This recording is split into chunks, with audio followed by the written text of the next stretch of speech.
Bab 596. Mata Gu Yue tiba-tiba berubah. Pupil matanya langsung berubah menjadi celah vertikal. Dia perlahan mengangkat tangannya dari bahu Tang Wulin, sisik di punggungnya berkedip-kedip dengan cahaya perak. Semua ini hanya berlangsung sesaat sebelum dia kembali normal. Dia menarik selimut dan meletakkannya dengan lembut di Tang Wulin. Dia kemudian menutup tirai untuknya dan meninggalkan kamarnya dalam keheningan. Napas Tang Wulin bahkan sekarang, dan dia tertidur lelap. Ketika dia kembali ke kamarnya, Gu Yue menutup pintu. Dia melambaikan tangan kanannya dengan lembut. Lapisan perak bercahaya samar menyelimuti seluruh ruangan. Di tengah kegelapan yang suram, sesosok-sosok muncul tanpa suara.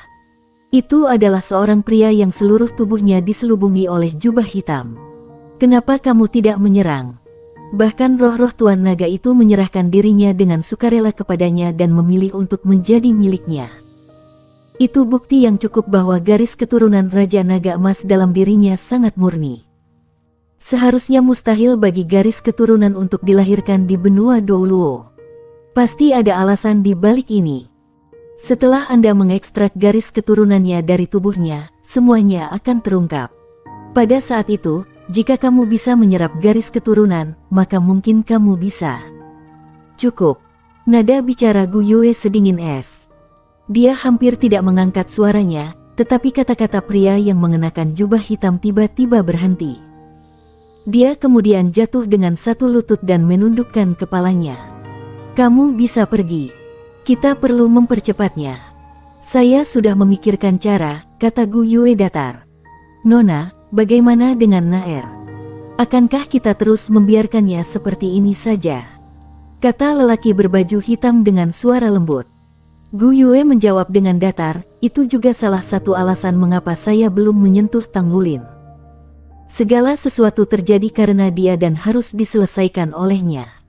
Saya harus menyelesaikan taruhan saya dengan Naer. Setelah semua ini diselesaikan dengan lancar, saya secara alami akan bergerak pada Tang Wulin. Yang perlu Anda lakukan adalah mengambil alih semua yang harus kita kontrol di sini sesegera mungkin." "Ya," jawab pria berbaju hitam dengan sopan dan perlahan berdiri. Tanpa suara, dia bergabung dengan kegelapan yang suram sekali lagi dan menghilang tanpa jejak. Gu Yue melambaikan tangan kanannya, dan warna perak di dalam kamarnya diam-diam menghilang. Dia pergi ke jendela dan dengan lembut mendorongnya terbuka. Pandangannya beralih keluar. Hari sudah senja, dan sisa-sisa sinar matahari terbenam secara bertahap memudar. Malam itu menimpa mereka. Pikiran di benaknya perlahan berubah menjadi hampa kosong, dan semangatnya memudar. Tampaknya pada saat ini, semuanya tiba-tiba menjadi tidak berarti. Gu Yue jelas merasa bahwa dia sedikit tersesat dan mungkin bingung. Ketika Tang Wulin bangun dari tidurnya, dia merasa benar-benar segar. Dia meregangkan tulang malasnya, dan perutnya langsung mengeluarkan suara seperti guntur. Dia sangat lapar. Anehnya, dia belum makan apapun sebelum tertidur pada hari sebelumnya. Itu tak termaafkan. Tang Wulin tiba-tiba merindukan guru Mu Ye.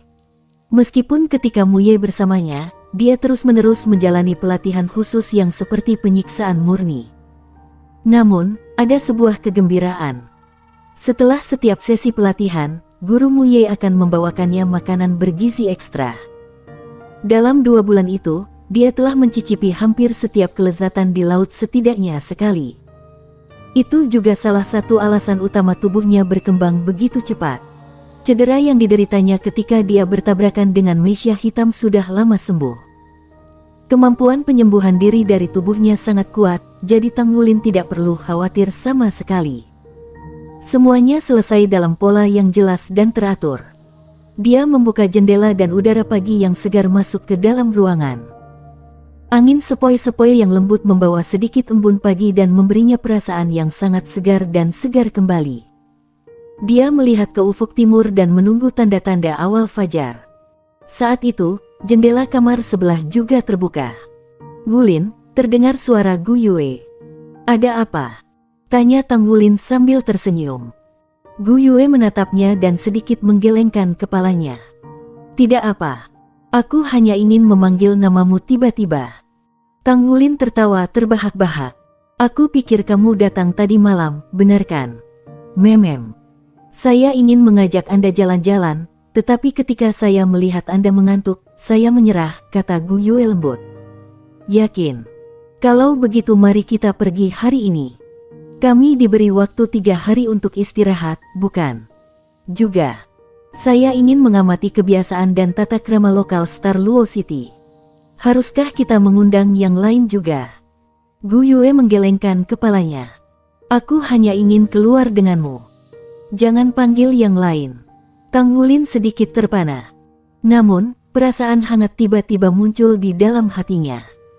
Meskipun Gu Yue selalu agak disibukkan dengan beberapa masalah atau yang lain, dan dia kadang-kadang bahkan memberi orang perasaan bahwa dia tidak menyukai orang asing, dia jelas bisa merasakan rasa mengandalkan yang dia miliki terhadapnya. Mengenali dia selama ini, dia bisa mengalami perubahan suasana hati yang tiba-tiba dan membuatnya tetap berada dalam jangkauan lengan. Namun, setiap kali dia dalam semacam bahaya, dia akan selalu muncul di sisinya pada saat itu juga. Baiklah, Tang Wulin setuju. Namun, setelah saya selesai dengan budidaya mata iblis ungu saya nanti, saya ingin pergi mengambil sesuatu untuk dimakan dengan cepat. Saya sangat lapar. Gu Yue tertawa terbahak-bahak.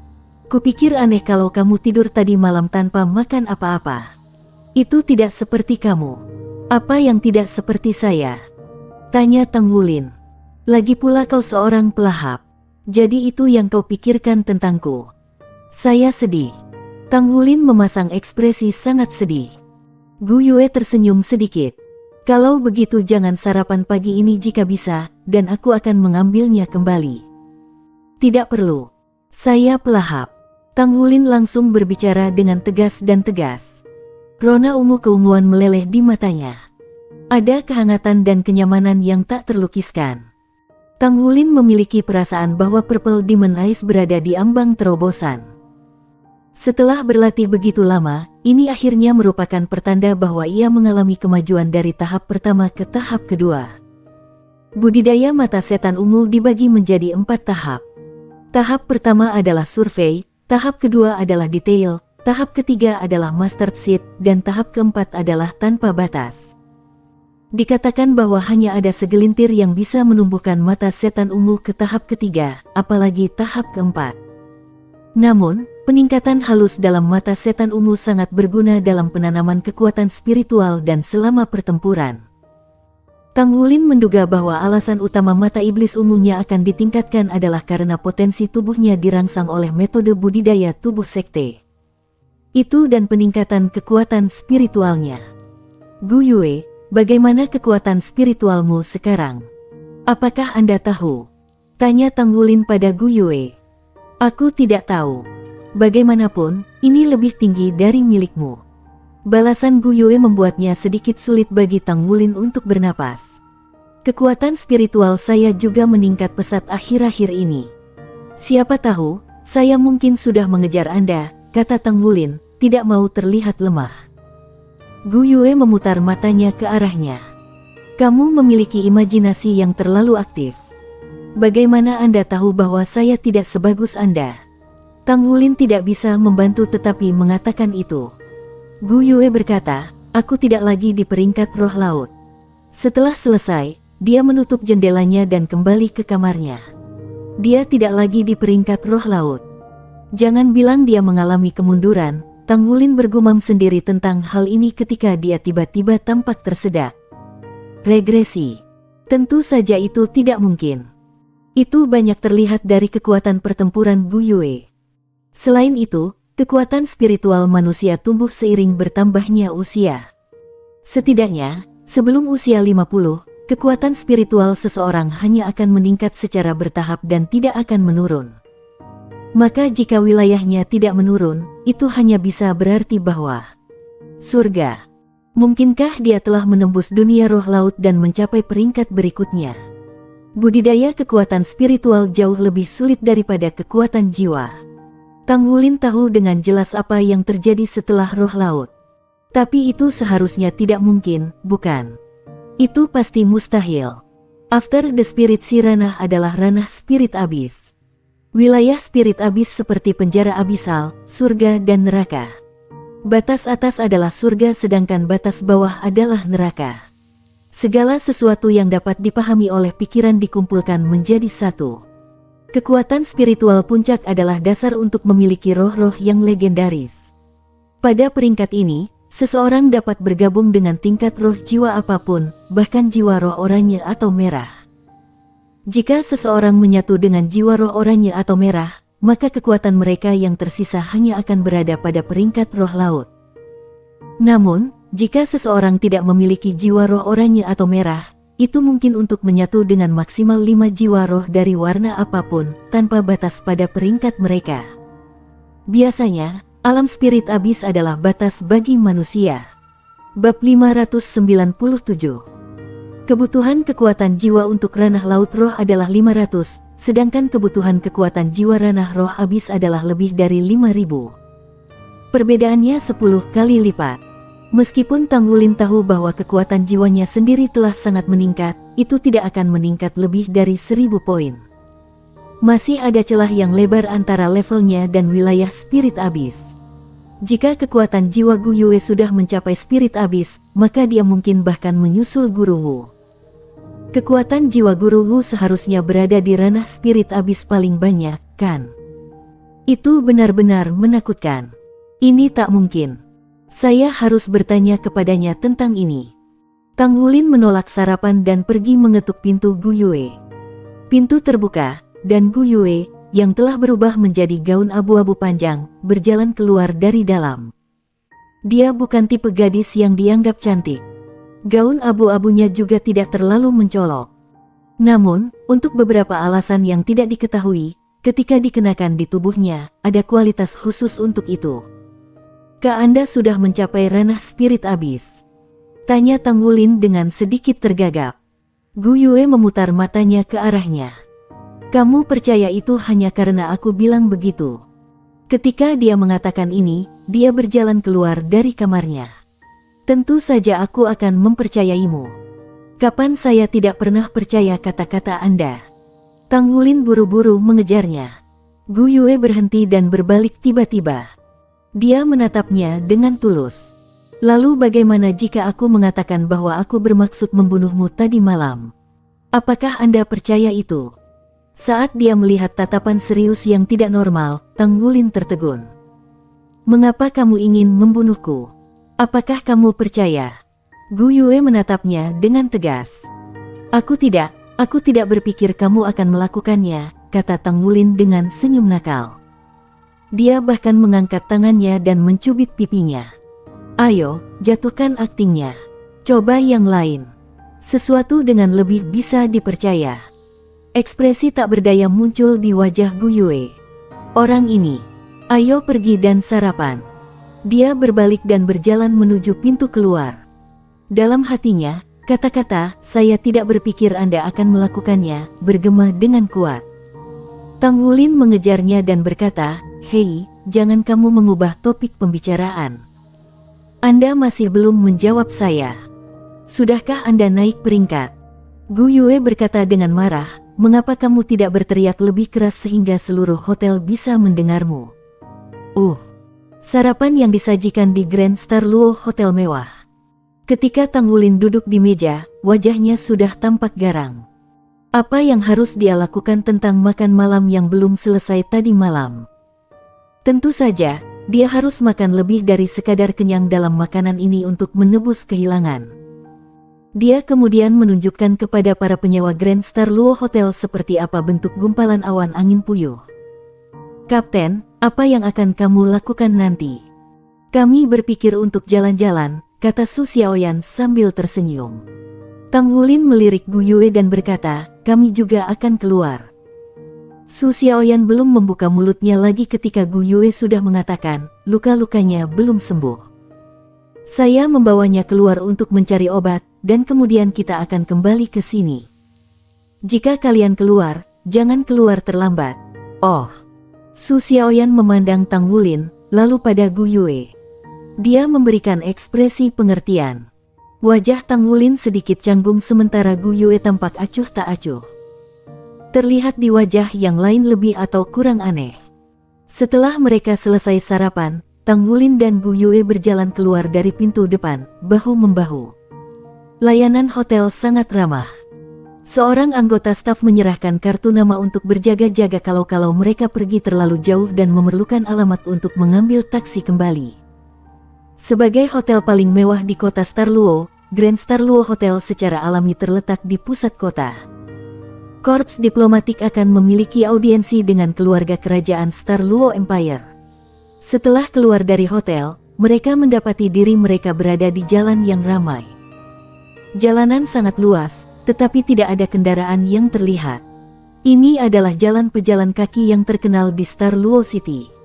Itu juga jalan terluas dan disebut Starluo Avenue. Ada banyak sekali toko yang mengapit jalan. Bangunan-bangunan dibangun dengan gaya antik dan agak menyerupai Heaven Door City. Tangan Tang Wulin terjalin di belakang kepalanya saat dia berjalan menyusuri jalan dengan senyum tipis di wajahnya. Gu Yue berjalan di sampingnya. Sikapnya tenang, dan matanya menatap lurus ke depan. "Hei, apa kamu benar-benar keluar untuk jalan-jalan? Anda bahkan tidak melihat toko-toko di sekitarnya." Tang Wulin tertawa pelan dan bertanya pada Gu Yue. Gu Yue meliriknya. "Bagaimana kamu tahu bahwa aku tidak melihat?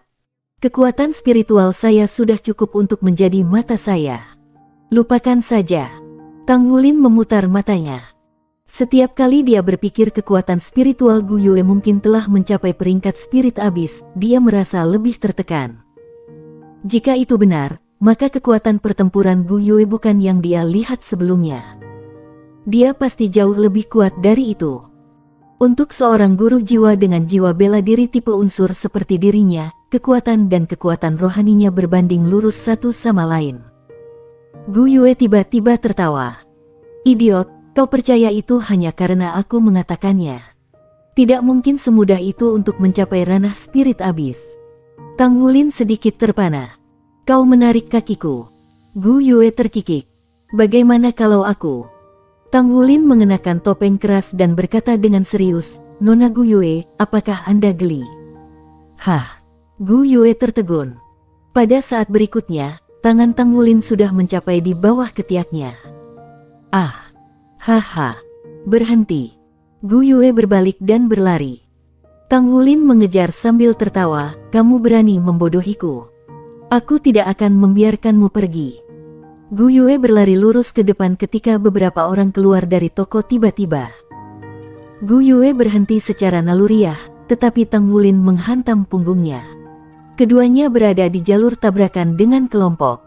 "Enyahlah," terdengar suara yang dalam dan sengit. Tak lama kemudian, embusan angin busuk mencapai wajah mereka. Tang Wulin menghindar secara naluriah dan menempatkan dirinya di depan Gu Yue. Dengan pukulan, tamparan pria itu mendarat di belakang bahunya. Tubuh Tang Wulin bergoyang sedikit sebelum dia menenangkan diri. Penyerangnya juga terkejut. Dia telah memberikan banyak kekuatan dalam pukulan itu. Jika itu adalah orang biasa, mereka akan dikirim terbang. "Mengapa kamu memukul orang?" Gu Yue berteriak lembut. Niat membunuh segera melonjak dalam matanya yang indah. Setelah Tang Wulin menenangkan diri, dia berbalik juga. Dia secara alami melindungi Gu Yue di belakang punggungnya. Orang yang telah memukulnya adalah pria jangkung dan berotot. Mereka adalah kelompok 4, dan dia adalah yang paling dekat dengan Tang Wulin dan Gu Yue. Keempatnya adalah lelaki setengah baya. Semuanya mengenakan pakaian tradisional Cina. Mereka semua tinggi dan terlihat kuat, tetapi wajah mereka seperti orang jahat. Keluar dari sini, pria itu tampak merasa menghina. Dia mengangkat tangannya untuk mendorong ke dada Tang Wulin. Mata Tang Wulin fokus. Dia mengangkat tangannya juga dan bertemu telapak tangan pria itu dengan tangannya. Telapak tangan pria berotot itu sangat besar, cukup besar untuk melingkari Tang Wulin. Pria berotot itu terkekeh. Dengan 5 jarinya meraih 5 jari Tang Wulin dan memutar dengan kuat. Preman itu heran dengan apa yang terjadi selanjutnya. Tangan Tang Wulin tampaknya telah dihujani perunggu dan dilemparkan ke besi. Itu tidak bergerak. Dengan pria berotot masih sok, Tang Wulin memberi tekanan dan memutar tangan kanannya juga. Lelaki itu merasakan suntikan kesakitan hebat yang bergerak ke atas dari telapak tangannya. Dia berteriak kesakitan dan berlutut. Tang Wulin membenci kenyataan bahwa pria ini rela memukul seorang gadis, jadi dia tidak repot menahan diri. Dia memutar tangannya dengan kekuatan yang luar biasa. Pria berotot yang dihadapinya kuat, tetapi ia memucat dibandingkan dengan Tang Wulin. 3 preman lainnya segera berbalik ke arah mereka. "Lepaskan!" Penjaga terkemuka itu berteriak dengan amarah. Dia mengambil 1 langkah dan sudah di depan Tang Wulin. Saat itu, orang lain berjalan keluar dari toko yang baru saja keluar dari penjahat. Berbeda dengan bajingan berotot, orang yang berjalan keluar dari toko kali ini tidak tinggi, tetapi mungil dan mungil. Dia mengenakan gaun kuning muda yang melengkapi tubuhnya yang halus. Dia tampak berusia tidak lebih dari 15 atau 16 tahun. Dia sangat cantik, dengan rambut panjangnya jatuh bebas di belakangnya. "Apa yang kalian lakukan?" Gadis muda itu baru saja keluar ketika dia melihat keributan. Dia tidak bisa membantu tetapi mengerutkan kening. Kemarahan di wajah pemimpin itu menghilang dengan segera. Dia berkata dengan sopan, "Yang mulia, itu adalah seseorang yang tidak mengawasi jalan. Kami akan segera mengirimnya dalam perjalanan." Tang Wulin mendorong ringan dengan tangan kanannya dan mengirim pria itu dalam genggamannya mundur. Dia meraih tangan Gu Yue, "Ayo pergi." Tidak mungkin preman-preman ini rela meninggalkan masalah pada saat itu. Mereka segera mengepung mereka berdua. Gadis muda berpakaian kuning itu berkata dengan cemberut, "Lupakan saja. Jangan membuat keributan." Keempat musklehets yang marah hanya berhenti di jalur mereka setelah itu. Namun, aura yang mereka rilis pada saat itu sedikit mengejutkan Tang Wulin. Gelombang kekuatan jiwa yang datang dari keempat pria ini jelas tidak lemah. Secara naluriah, Tang Wulin menoleh untuk melihat gadis muda itu, dan dia mengarahkan pandangannya ke arahnya juga. Mata mereka bertemu, dan Tang Wulin sedikit mengangguk ke arahnya. Gadis muda dengan gaun kuning itu agak terkejut. Meskipun Tang Wulin masih cukup muda, tubuhnya sudah tampak dewasa sepenuhnya. Dia jangkung, memiliki bahu lebar, dan matanya yang besar dipenuhi semangat. Di antara teman-temannya, penampilannya pasti bisa digambarkan sebagai pemandangan yang menakjubkan.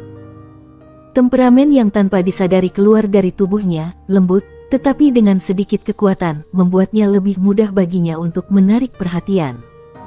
Ketika gadis muda berpakaian kuning itu melihatnya, dia melihat matanya yang cerah. Senyum tipis muncul di wajahnya yang cantik, dan dia juga mengangguk ke arahnya. Tang Wulin menarik Gu Yue dan berjalan maju. Gu Yue berbalik untuk melihat pria berotot pertama. Sinar dingin melintas di matanya. "Lupakan. Kami orang asing di tempat yang aneh." Tang Wulin jelas merasakan aura keras dari tubuh Gu Yue.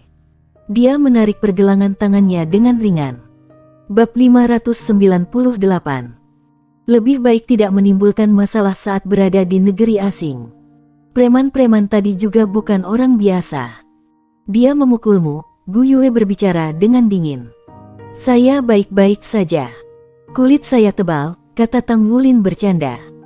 Gu Yue berkata, "Tidak ada yang diizinkan memukulmu selain aku." Sudut mulut Tang Wulin berkedut. Dia tidak bisa menahan tawa keras dan bertanya, "Logika macam apa itu? Kenapa kau diizinkan memukulku?" Gu Yue mengangkat kepalanya. "Aku hanya diizinkan melakukannya. Apakah Anda punya sesuatu untuk dikatakan tentang itu?" Tidak ada komentar. Tang Wulin menyadari bahwa dia benar-benar tidak mampu berbicara kembali dengan Gu Yue setiap kali dia berbicara dengan cara yang serius. Gu Yue tersenyum lebar melihat bahwa dia tidak punya pilihan selain setuju. "Nah, itu jalannya. Ayo pergi." Dia memegang tangan Tang Wulin dan membimbingnya ke depan. Dia tampak dalam suasana hati yang lebih baik sekarang. Matanya yang indah memandang ke segala arah ketika dia mencari sebuah toko yang menarik minatnya. "Lihat, ada toko yang menjual logam langka. Aku ingin tahu apakah logam langka Star Luo Empire berbeda dari kita. Ayo masuk dan lihatlah." Gu Yue menarik Tang Wulin ke toko. Tang Wulin merasakan cahaya hangat di hatinya. Bagaimana mungkin seorang gadis seperti dia tertarik pada logam dingin es? Jelas bahwa dia melakukan ini hanya untuknya. Tang Wulin segera tertarik pada logam langka yang dipajang di rak-rak di sekitarnya ketika dia berjalan ke toko. Jenis logam langka Star Luo Empire jelas sangat berbeda dari yang ada di benua Dou Luo. Setelah berjalan melewati rak sekali saja, Tang Wulin memperhatikan bahwa hampir sepertiga logam tidak dapat dikenali olehnya. Halo, dapatkah saya membantu Anda? Saya bisa memperkenalkan Anda dengan beberapa produk kami, kata penjaga toko sambil berjalan dengan sopan. Tang Wulin menggelengkan kepalanya. Tidak perlu. Apakah Anda memiliki palu emas? Tolong pinjamkan pada saya sebentar. Mata penjaga toko menjadi cerah sekarang karena ada seorang ahli yang tahu bagaimana menggunakan palu emas. Hanya seseorang dengan pengetahuan yang sangat baik tentang logam langka yang tahu cara menguji dengan palu emas ketika memilih logam langka. Seorang ahli bisa membedakan antara berbagai jenis logam dengan menggunakan palu untuk mengetuk mereka. Segera, palu kecil yang panjangnya setengah kaki dibawa ke tangan Tang Wulin. Dia berjalan ke depan rak display dan dengan lembut mengetuk logam biru yang belum pernah dia lihat sebelumnya. Ding! Suara renyah terdengar dengan gema pendek dan kuat, telinga Tang Wulin bergerak saat dia mengangguk dengan lembut. Dia bergumam pada dirinya sendiri, ini harus menjadi paduan yang sangat keras dan memiliki kepadatan internal yang tinggi. Saya dapat mengatakan dari pantulannya bahwa ia memiliki ego yang sangat kuat. Itu tidak akan sangat cocok untuk menyatu dengan kekuatan jiwa. Sayang sekali. Ding! Tang Wulin sedikit mengernyit saat dia mengetuk sepotong logam. Gema terdengar merdu. Itu hal yang baik, tetapi itu berlangsung terlalu lama. Itu menunjukkan bahwa logam itu cukup lemah dengan sendirinya. Ia memiliki afinitas terhadap elemen, tetapi volume yang tersisa setelah disempurnakan terlalu kecil. Kualitas keseluruhan juga condong ke sisi yang lemah karena tidak memiliki sifat unik. Penjaga toko berjalan di samping Tang Wulin sepanjang waktu ketika dia mendengarkannya mengetuk dan memeriksa logam satu persatu. Ekspresi di wajah penjaga toko itu semakin heran. Hebatnya, analisis Tang Wulin tentang logam-logam ini bebas dari kesalahan sama sekali. Tang Wulin berhenti setelah dia mengetuk selusin potong. Dia berbalik ketika melihat ke arah penjaga toko dan berkata, "Apakah Anda memiliki logam langka yang kualitasnya sedikit lebih baik?" Saya tidak tertarik dengan yang biasa ini. Dia bisa mengidentifikasi bahwa logam-logam itu biasa-biasa saja meskipun tidak mengenalnya. Kekuatan logam-logam itu bahkan lebih lemah dari perak berat yang biasa dia gunakan, apalagi yang lain. Ya, benar. Mohon tunggu sebentar. Siapapun akan menghormati seorang ahli. Penjaga toko bertindak lebih sopan sejak Tang Wulin menunjukkan pengetahuannya tentang logam langka. Dia juga merasa agak ingin tahu karena beberapa logam yang diuji Tang Wulin sebelumnya sangat umum di benua bintang Luo. Tang Wulin seharusnya bisa mengidentifikasi mereka pada pandangan. Tidak butuh waktu lama sebelum penjaga toko keluar. Dia memberi isyarat agar Tang Wulin dan Gu Yue ikut bersamanya, mengatakan, "Tolong ikuti saya ke ruang VIP di dalam."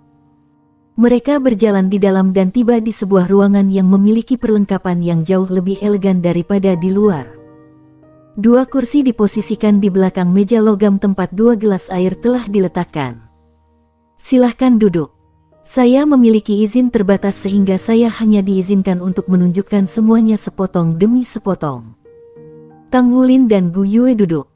Dia tidak bisa menahan senyum ketika dia berkata, "Kamu menawarkan layanan yang sangat bagus di sini."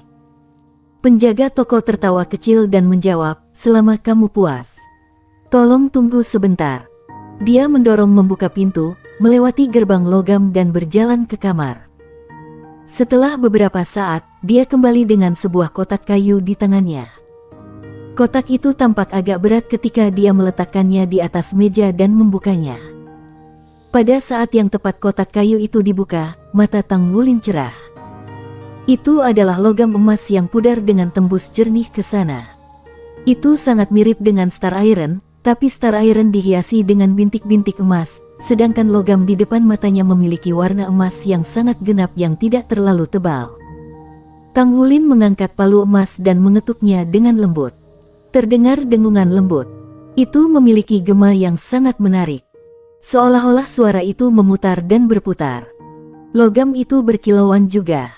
Tang Wulin mendengarkan sejenak dengan penuh perhatian. Sekali lagi, dia menggunakan palu emas untuk mengetuk logam dengan lembut dan itu menghasilkan dengungan lembut lagi. Kepadatan internal sangat tinggi, namun juga memiliki afinitas unsur yang luar biasa. Selain itu ada juga beberapa karakteristik yang luar biasa. Suara itu bergema 9 kali setelah dipukul, dan setiap gema terdengar lebih kuat dari yang sebelumnya. Apa sifat-sifat logam ini? Tang Wulin bertanya kepada penjaga toko. Penjaga toko itu menjawab, ini adalah golden crystal, logam yang sangat langka. Ia memiliki karakteristik mampu memperkuat semua energi. Sama seperti apa yang Anda rasakan sebelumnya, itu akan menghasilkan 9 gelombang resonansi ketika memperkuat energi. Ini akan bertambah sekitar 1% setiap kali. Namun, setelah resonansi, energi dapat diperkuat hingga 30%. Ini juga sulit didapat karena kekerasannya sangat tinggi dan memiliki kelarutan yang sangat baik dengan logam lain. Secara umum, orang akan memilih untuk menambahkan hypermetal ini ketika melakukan penempaan tingkat tinggi seperti penempaan sekering. Tanpa pikir panjang Tang Wulin bertanya, berapa banyak untuk ini? Dia sudah menjadi pandai besi peringkat 6. Bukan lagi masalah baginya untuk memadukan 3 jenis logam. Dia pasti akan menambahkan lebih banyak jenis logam kepaduan roh ketika dia membantu teman-temannya untuk meningkatkan perlengkapan perang mereka. Kristal emas sangat berguna karena cocok untuk hampir semua orang. 10.000 Star Luo Coins untuk 1 gram, kata penjaga toko sambil tersenyum. Ekspresi Tang Wulin sedikit menegang. Koin Luo bintang. Dia tiba-tiba menyadari bahwa meskipun dia membawa sejumlah koin, itu semua adalah koin Federasi Benua Dou Luo. Bagaimana dia mendapatkan Star Luo Coins? Juga, 10.000 koin untuk 1 gram sepertinya terlalu mahal. Dia tidak punya cara untuk memperkirakan tanpa mengetahui nilai tukar antara koin Star Luo dan koin Federasi.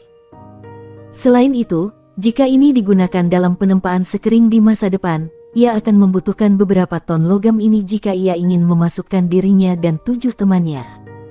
Biaya itu akan sangat besar. Tolong berikan jenis logam langka lain yang Anda miliki, kata Tang Wulin dengan tenang. Mohon tunggu sebentar. Penjaga toko mengeluarkan 7 jenis logam langka setelah itu. Tang Wulin mengenali 3 dari 7 jenis yang dapat ditemukan di benua Dou Luo. Keempat jenis yang tersisa hanya ditemukan di benua Bintang Luo. Setiap jenis memiliki karakteristiknya sendiri dan berkualitas baik. Ini semua logam mulia yang kami bawa saat ini. Tipe apa yang diminati oleh tamu terhormat kami? Penjaga toko itu bertanya dengan sangat sopan. Tang Wulin menelan ludah dan menjawab, semua barangmu tampaknya baik-baik saja. Jika Anda memiliki stok yang memadai, saya ingin membeli sejumlah besar logam. Oh ya, saya punya pertanyaan. Apakah Anda menerima logam olahan sebagai pembayaran? Penjaga toko itu tertegun sejenak, ya kita lakukan, tapi kami hanya menerima yang dari Tousan Refined dan di atas. Antusiasme sebelumnya telah berkurang setelah mendengar pertanyaan Tang Wulin. Berapa banyak yang bisa Tang Wulin dan Gu Yue sempurnakan pada usia mereka bahkan jika mereka pandai besi? Apakah mereka pandai besi peringkat pertama atau kedua? Sulit bagi mereka untuk menghasilkan 100 Refined apalagi Tousan Refined. Tang Wulin mengangguk. Saya punya beberapa logam untuk dijual. Maukah Anda melihatnya? Tangannya bersinar ketika dia berbicara. Dia sudah menambahkan sepotong logam ke meja. Bab 599. Logam itu sebening kristal dan tembus cahaya. Kilapnya yang seperti batu giok berkilauan dengan lekukan internal berlapis-lapis. Logam langka yang mereka tempatkan sebelum Tang Wulin tampak kusam dibandingkan dengan logamnya sendiri. Apakah ini jade silver? Penjaga toko hampir berteriak tanpa sadar. Dia berjalan dengan langkah cepat sebelum dia tiba di depan Tang Wulin. Dia menunduk dan mengambil palu emas dengan hati-hati untuk mengetuk logam dengan lembut. Suara merdu, renyah seperti suara bergema bersamaan. Gema itu lembut, tetapi memiliki banyak tikungan dan putaran yang mirip dengan komposisi musik. Wajah penjaga toko segera memerah. Ini benar-benar jade silver. Apakah Anda berencana untuk menjual ini? Tang Wulin menggelengkan kepalanya. Tidak. Saya ingin menukarnya dengan logam langka Anda. Lebih nyaman seperti itu. Silakan tentukan nilainya. Tunggu sebentar. Napas penjaga toko itu jelas bertambah cepat ketika dia dengan cepat berjalan melewati gerbang logam. Ketika dia kembali sekali lagi setelah beberapa saat, seorang pria parubaya yang gemuk diikuti oleh sisinya. Pria parubaya itu tidak tinggi, tetapi dia sangat kuat dan kuat dengan kedua lengannya yang tampak kekar. Dia mengambil beberapa langkah ke depan setelah melihat jade silver di atas meja. Dia meletakkan instrumen di tangannya di atas meja, lalu dia memandang ke arah Tang Wulin. Bolehkah saya memeriksanya sebentar? Tentu saja. Tang Wulin memberi isyarat agar dia melanjutkan. Tingkat harmoni adalah indeks yang paling penting dalam menentukan nilai paduan roh, jadi tentu saja dia perlu menguji itu. Sesaat kemudian, Tang Wulin bisa mendengar suara tegukan keras setelah melemahnya cahaya jade silver pada instrumen. Pria parubaya itu memandang Tang Wulin dan bergumam, "Adikku, tingkat harmoni jade silver ini mencapai hingga 81%. Apakah keluarga Anda tahu bahwa Anda menjualnya?" Tang Wulin tertegun sejenak, sementara Gu Yue menutupi mulutnya dan terkekeh pelan di samping. Tang Wulin batuk sekali, tetapi dia tidak menyebutkan bahwa dia telah memalsukannya sendiri. Tentu saja mereka tahu. Saya di sini untuk membeli logam langka atas nama keluarga saya. Ayah saya mengatakan bahwa tidak nyaman bagi saya untuk membawa uang, jadi dia memberi saya beberapa paduan roh sebagai gantinya. Jangan khawatir. Saya sangat menyadari nilai jade silver. Karena itu, bersikaplah adil ketika Anda menetapkan harga. Jangan khawatir. Paduan roh memang langka, jadi nilainya adalah pengetahuan umum. Sepotong giok perak ini dengan tingkat harmoni yang mencapai hingga 81%, kami bersedia menawarkan harga. Penjaga toko di sampingnya membisikkan sesuatu di telinganya ketika dia setengah jalan berbicara. Pria parubaya itu menolak pernyataan sebelumnya dan berkata, "Anda dapat memilih salah satu dari logam langka yang Anda lihat sebelumnya. 100 potong logam langka sebagai imbalan untuk ini." 100 potong. Ini melebihi harapan Tang Wulin. Jade silver bisa bernilai beberapa kota, tetapi bagian ini adalah apa yang dia tempa sendiri ketika dia adalah pandai besi peringkat 5. Itu hanya paduan roh 1000 halus yang belum mencapai level spirit forging. Jika dia menggunakan paduan roh semacam ini untuk menukar logam langka dengan kualitas terbaik di benua Douluo, dia akan menerima sekitar 60 buah paling banyak. Jadi dia sangat terkejut ketika mereka menyatakan 100 buah. Dengan kata lain, nilai paduan roh di benua bintang Luo jauh lebih besar daripada apa yang ada di benua Douluo.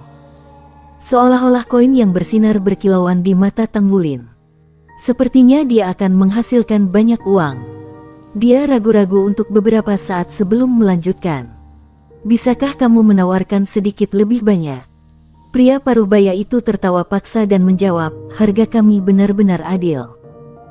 Jika Anda memiliki jade silver dengan kualitas yang lebih tinggi, atau mungkin jika Anda bisa menawarkannya dalam jumlah banyak, maka kami akan memberi Anda harga yang lebih tinggi." Tang Wulin berbicara, "Logam-logam langka yang saya lihat sebelumnya, apakah Anda memiliki persediaan yang cukup? Kalian semua harus tahu bahwa tingkat kegagalan kami pandai besi dalam menempa paduan roh atau penempaan roh sangat tinggi. Itulah mengapa kami memprioritaskan kualitas dan kuantitas logam langka." Pria parubaya itu berseru dengan tegas, "Jangan khawatir tentang kuantitas dan kualitasnya.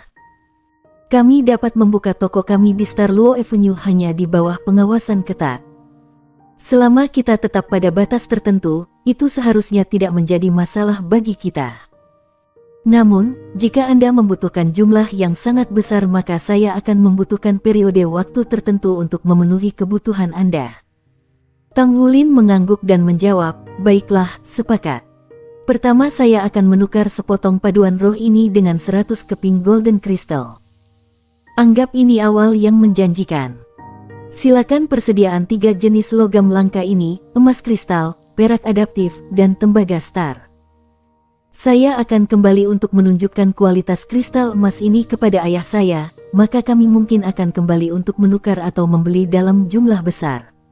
Sangat baik. Itu tidak akan menjadi masalah. Semakin banyak roh yang bersatu, semakin meriah, pria Parubaya itu menjawab dengan gembira. Tang Wulin mengobrol dengannya lebih lama untuk mempelajari lebih lanjut tentang nilai tukar. Meskipun sulit untuk menentukan tingkat antara koin Star Luo dan koin Federasi, Tang Wulin berhasil memperkirakan berdasarkan jumlah pertukaran logam langka. Nilai Spirit Forging di Star Luo kontinen hampir sama dengan Dou Luo kontinen, tetapi nilai alloy roh jauh lebih tinggi di Mantan. Seolah-olah pandai besi di Star Luo Empire tidak memiliki keterampilan untuk menempa paduan roh. Gu Yue bertanya dengan lembut setelah mereka meninggalkan toko logam langka, "Aku ingat kamu masih memiliki cukup banyak paduan roh itu, kan? Mengapa Anda tidak bertukar lebih banyak? Kualitas logam langka di sini sepertinya cukup bagus." Tang Wulin terkikik. Tidak perlu terburu-buru. Tidak perlu terburu-buru sama sekali. Sebagian besar paduan roh yang saya bawa sekarang adalah Tousan Refined. Masih ada ruang bagi saya untuk memperbaiki prosesnya nanti. Setelah itu ditempa menjadi paduan semangat 1000 halus atau paduan roh digabungkan dengan 3 jenis logam, nilainya akan lebih tinggi sementara biaya bahan relatif rendah. Itulah cara memaksimalkan nilai. Jangan khawatir. Saya pasti akan menghasilkan banyak uang setelah kami kembali. Seorang pecundang uang. Gu Yue tidak bisa menahan tawa. Kepala rumah tahu biaya bahan bakar dan beras. Bagian mana dari kultivasi kami sebagai Soul Masters yang gratis? Meisha membutuhkan uang, armor perang bahkan membutuhkan lebih banyak uang, semua jenis harta surga dan bumi juga membutuhkan uang. Apakah saya boleh berhenti bekerja keras untuk mendapatkan uang? Saya hanya bisa bergantung pada diri saya sendiri. Gu Yue tertegun sejenak. Bagaimana kalau aku merawatmu? Tang Wulin tersandung saat dia hampir jatuh. Apa katamu? Tidak ada. Ekspresi Gu Yue kembali normal. Tang Wulin meraih pundaknya. Masih bisakah kamu mengambil kembali kata-kata yang kamu ucapkan? Hidup sesuai dengan apa yang Anda katakan. Kamu harus menjagaku. Gu Yue menoleh ke samping, matanya dipenuhi dengan kegembiraan. Aku tidak mampu merawatmu. Kamu makan terlalu banyak. Tang Wulin berkata, bagaimana jika saya makan sedikit kurang? Tidak. Gu Yue mendorongnya. Berhenti main-main. Ayo pergi. Tang Wulin tertawa dan bertanya, sementara kita sedang topik makan, haruskah kita menemukan tempat untuk makan siang? Gu Yue memutar matanya. Kami baru saja sarapan, oke. Ini masih pagi. Masih bagus untuk memiliki beberapa makanan ringan. Saya yakin ada banyak makanan ringan lokal di kerajaan Star Luo. Apakah kamu tidak ingin mencoba beberapa? Ternyata Tang Wulin bukan satu-satunya yang memiliki titik lemah untuk makanan. 10 menit kemudian, keduanya telah mencapai jalan samping di dekat Star Luo Avenue. Ada berbagai macam toko kecil di sekitar area itu. Mereka berdua memuaskan hasrat mereka dengan mencicipi semua jenis makanan ringan lokal Star Luo Empire. Mie bola ikan sebelumnya lezat. Seru Gu Yue bersemangat. Tang Wulin mengangguk berulang kali. Iya nih. Rasanya sangat enak, tetapi porsinya agak kecil. Kecil. Anda menghabiskan semua bola ikan yang akan mereka jual siang ini, dan Anda masih mengeluh bahwa porsinya terlalu kecil. Tang Wulin merasa bahwa memilih untuk belajar cara menempa bertahun-tahun yang lalu adalah keputusan yang bagus. Mereka tidak memiliki Star Luo Coins, tetapi dia berhasil mendapatkan beberapa dengan imbalan sepotong emas kristal sebelum dia meninggalkan toko logam langka. Seperti yang diharapkan, nilai Star Luo Coin jauh lebih rendah dari Federasi Coin. Menghabiskan koin dalam segenggam besar terasa agak dekaden. Siang hari. Setelah mereka meninggalkan makanan jalanan, Tangin bertanya pada Gu Yue, jadi kemana kita sekarang? Gu Yue mempertimbangkan sebelum berkata, aku akan melihat pagoda roh di sini. Anda dapat melakukan apapun yang Anda suka. Pagoda roh. Iya nih. Seharusnya ada pagoda roh di sini juga. Mereka juga memiliki sekte Tang di sini juga. Haruskah aku pergi dan melihat Tang Sek juga? Star Luo City adalah ibu kota Star Luo Empire. Tang Wulin sudah menyadari bahwa markas Tang Sekte di sini terletak di dalam kota Star Luo sebelum dia datang. Baik. Lalu aku akan pergi dan melihat sekte Tang. Tetap berkomunikasi jika salah satu dari kami membutuhkan bantuan. Gu Yue naik mobil dan pergi, sementara Tang Wulin juga naik taksi jiwa dan menuju ke apa yang seharusnya menjadi alamat markas Tang Sek di Kekaisaran Luo Star. Markas Tang Sek tidak terletak di tengah, tetapi di pinggiran Star Luo City. Tang Wulin heran bahwa markas Tang Sekte Bintang Luo Kekaisaran di sini benar-benar berbeda dari pangkalan profil rendah benua Dou Luo. Itu bangunan megah seperti sebuah kota kecil. Skala bangunannya jauh melebihi orang-orang dari kantor pusat benua Dou Luo. Tang Wulin adalah orang yang cerdas. Dia bisa mengatakan bahwa Sekte Tang menerima lebih banyak uang dari publik di sini daripada benua Dou Luo, hanya dilihat dari gaya arsitekturnya. Tidak ada yang menjaga pintu masuk utama. Dia berjalan di dalam dan tiba di depan aula audiensi. Dua kata yang sangat besar ditangguhkan di bagian atas pintu depan aula audiensi. Sebagai seorang murid dari Sekte Tang, Tang Wulin tidak dapat menahan perasaan terhormat menyaksikan bangunan megah seperti itu. Tang Wulin tersenyum tipis ketika dia mengambil langkah panjang ke aula. Bab 600. Aliran orang-orang tanpa henti mengalir ke sana kemari dari aula penonton. Berdiri di sana ada dua konter lurus di kedua sisi yang karena alasan yang tidak diketahui, membuatnya merasa seolah-olah dia berada di Asosiasi Pandai Besi Benua Dou Luo. Setelah berputar-putar di sekitar kerumunan sambil mendengarkan dengan penuh perhatian kerumunan dari samping, dia secara bertahap mengerti apa yang sedang terjadi. Sekte Tang di benua Bintang Luo sangat berbeda dari yang ada di benua Dou Luo. Di sini, perusahaan teknologi Tang Sek era Dazzling yang dimiliki oleh Tang Sek di sini adalah organisasi super yang membentang di seluruh benua.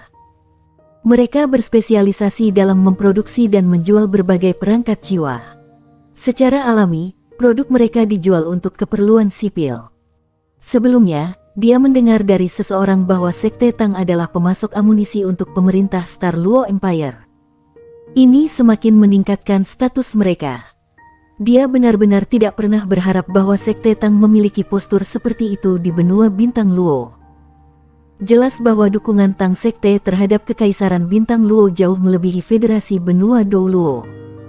Kemungkinan ini terkait dengan situasi federasi di sini. Setelah mempertimbangkan sejenak, Tang Wulin memutuskan untuk tidak mengungkapkan identitasnya. Cara sekarang sudah cukup baginya untuk mengumpulkan informasi mengenai Sekte Tang di sini. Lagi pula, dia ikut bersama korps diplomatik. Kemudian, dia meninggalkan Sekte Tang dan kembali langsung ke hotel. Gu Yue belum kembali. Jadi dia bertanya di meja depan apakah ada meja palsu untuk disewakan di dekat hotel. Setelah mendapat balasan, ia menyewa bengkel penempaan dan terus-menerus menempa. Jauh lebih menguntungkan baginya untuk menempa di sini di Kekaisaran Bintang Luo. Masyarakat di Kekaisaran Luo Star tidak jauh berbeda dari yang ada di Dou Luo kontinen. Hanya dalam 2 hari, kelompok Akademi Shrek sudah benar-benar membiasakan diri dengan tempat itu. Pada hari ketiga, Tang Wulin dan kelompoknya menerima pemberitahuan bahwa hari ini adalah hari Kaisar Kekaisaran Bintang Luo secara pribadi akan menerima korps diplomatik dan tamu. Para tamu akan diterima pada sore hari sebelum jamuan menghibur akan mengikutinya. Karena itu, mereka diminta untuk datang mengenakan pakaian terbaik mereka. Bagi Tang Wulin, pakaian terbaiknya tentu saja adalah setelan yang sama dengan yang dikenakannya. Ini hampir terjadi pada yang lain juga. Ketika hari sudah hampir senja, sebuah mobil mewah tiba di depan pintu masuk Grand Star Luo Hotel untuk mengantar korps diplomatik dari benua Dou Luo. Tanpa ragu, Penatua Kai adalah tamu paling terhormat dari pesta Akademi Shrek. Di sisi lain, Tang Wulin dan kelompoknya yang terdiri dari 8 orang berkumpul dengan yang lain dari korps diplomatik di bawah bimbingan Wu Zhangkong untuk naik mobil secara terpisah. Istana Star Luo Empire terletak di pusat Star Luo City. Dikatakan bahwa itu telah dibangun sebagai gambar cermin lengkap dari benua Duo Luo saat itu. Keluarga kerajaan Star Luo Empire memakai nama keluarga, Dai, dan orang-orang paling terkenal dari generasi keluarga sebelumnya mungkin adalah Ais Dou Luo Huo Yuhao. Nama asli Huo Yuhao adalah Dai Huyao, dan dia adalah bangsawan ortodoks dari Kekaisaran Bintang Luo. Keluarga Dai telah melakukan kontrol atas Kekaisaran Bintang Luo sejak zaman kuno. Ada masa ketika keluarga itu menurunkan gelar kerajaan. Namun, setelah pemberontakan spirit Ais Dou Luo Huo Yuhao di kemudian hari, keluarga Dai mendapatkan kembali gelar kerajaan mereka sekali lagi. Justru karena pencegahan roh Ais Dou Luo bahwa federasi tidak berani tidak sepenuhnya memusnahkan Kekaisaran Bintang Luo meskipun mereka sudah melakukan dominasi mutlak atas benua Dou Luo pada saat itu. Ini menghasilkan peluang bagi migrasi besar Star Luo Empire. Namun, Kekaisaran Luo Bintang membayar harga yang mengerikan untuk migrasi besar mereka. Bahkan jika Star Luo Empire bergabung dengan Heaven Do Federation yang jauh dari Heaven Do kontinen, kekuatan nasionalnya secara keseluruhan masih tidak akan mampu mencapai Federasi Dou Luo kontinen. Suara klakson yang keras bergema, dan upacara akbar nasional dimulai di depan Istana Kekaisaran Bintang Luo. Karpet merah cerah membentang jauh dari Istana Kekaisaran Bintang Luo. Wakil Presiden Federasi memimpin korps diplomatik benua Dou Luo bersama dengan beberapa anggota parlemen terkemuka lainnya selain Penatua Kai dan beberapa lainnya. Tang Wulin dan yang lainnya hanya bisa berdiri di tempat yang lebih dekat ke belakang dan hampir tertidur saat dia mendengarkan musik yang megah. Setelah ditempa sampai agak larut malam, dia hanya kembali ke hotel setelah tengah malam. Tang Wulin juga pergi untuk menukar beberapa logam langka lagi hari ini dan benar-benar tidak tertarik dalam perjamuan malam ini. Boom! Sebuah ledakan dahsyat membangkitkan Tang Wulin dari tidurnya. Tanpa sadar, dia segera melepaskan kekuatan jiwanya. Gu Yue yang berdiri di sisinya buru-buru meraihnya. Ini adalah salut tembakan. Tang Wulin hanya bereaksi terhadap situasi itu. Dia menghentikan dirinya dari bergerak dengan canggung, tetapi gerakannya yang tidak biasa sebelumnya masih berhasil menarik banyak perhatian orang. Kapten, terus tidur baik-baik saja, Xie tidak bisa menahan godaan dan mendapatkan tatapan tajam dari Tang Wulin. Bunyi salut tembakan menggelegar saat upacara itu mencapai puncaknya. Tang Wulin mengintip dari celah di antara orang-orang dan melihat seorang pria mengenakan jubah panjang mewah bersama dengan mahkota emas di kepalanya. Dia kemudian memberikan sesuatu kepada wakil presiden korps diplomatik Dou Luo kontinen. Kedua belah pihak bertukar kepercayaan mereka. Penatua Kai ada di samping. Jadi, itu menjadi penghormatan tembakan, saya pikir saya menjadi nerotik. Bukankah itu gadis dari hari yang lalu? Tiba-tiba, Tang Wulin memperhatikan gadis yang mengenakan gaun panjang istana yang berdiri dekat dengan bagian belakang pria berpakaian bagus itu dengan terkejut. Gadis itu dengan beberapa pria kekar yang dia temui ketika dia pergi berbelanja dengan Gu Yue tempo hari. Dia ingat bagaimana beberapa pria kekar memanggilnya pada saat itu dan bertanya-tanya, bisakah gadis ini menjadi seorang putri? Jantung Tang Wulin berdetak kencang. Kurasa aku akan terus tidur saja. Tuhan tahu berapa lama ini akan berlangsung. Dia menundukkan kepalanya sekali lagi dan terus tertidur. Sama seperti Tang Wulin memasuki mimpi sekali lagi dan sepenuhnya menunjukkan kehebatannya saat tidur sambil berdiri, teriakan lemah tiba-tiba bergema di telinganya, pembunuhan. Tang Wulin bergidik karena indranya yang tajam. Responsnya telah dipupuk melalui pertempuran berulang dan tubuh naga emasnya sepenuhnya dilepaskan dalam sekejap tanpa dia sadari. Segera, ketika aura yang kuat meledak dari tubuhnya, bilah Blue Silver Kaisar Vines melonjak keluar seperti segerombolan lebah dan menyebar di sekitarnya. Reaksinya sangat cepat. Selain itu, seluruh keberadaannya menjadi terjaga dalam sekejap. Dia berlutut sedikit, tubuhnya melintas. Hampir seketika, dia muncul di depan tubuh Gu Yue, melindunginya saat dia melihat sekelilingnya dengan kewaspadaan. Kemudian, dia melihat sepasang mata bingung ketika dia langsung menjadi pusat perhatian. Pada saat ini, Dai Tianling dari Star Luo Empire baru saja menyerahkan surat kepercayaan kepada Wakil Presiden Federasi. Lagu-lagu kebangsaan kedua benua sedang diputar dan Yang Mulia dengan ramah menyalami tangan para perwira korps diplomatik dalam sambutannya. Namun, keributan Tang Wulin telah memicu serangkaian perubahan. Lusinan tokoh berlari dari segala arah ke arahnya. Orang tercepat di antara mereka tiba sebelum Tang Wulin hanya sesaat. Meskipun Tang Wulin belum memahami situasi sebenarnya saat ini, Blue Silver Emperor Finesse-nya masih langsung menyebar. Dia juga menyadari bahwa teman-temannya ada di sekitarnya sehingga bilah Blue Silver Grace digunakan untuk membungkus pinggang teman-temannya dengan cepat. Mengangkat Golden Dragon Claw di tangan kanannya, dia sepertinya siap untuk meluncurkan Golden Dragon Shocks the Heavens. "Apa yang kamu lakukan, Wulin?" Wu Zhangkong berteriak dingin, sementara sosoknya secara bersamaan melintas untuk berdiri di depan Tang Wulin. Wu Zhangkong mendekati sosok yang sedang berlari mendekat, dan suara kekuatan jiwa meledak di kedua sisi.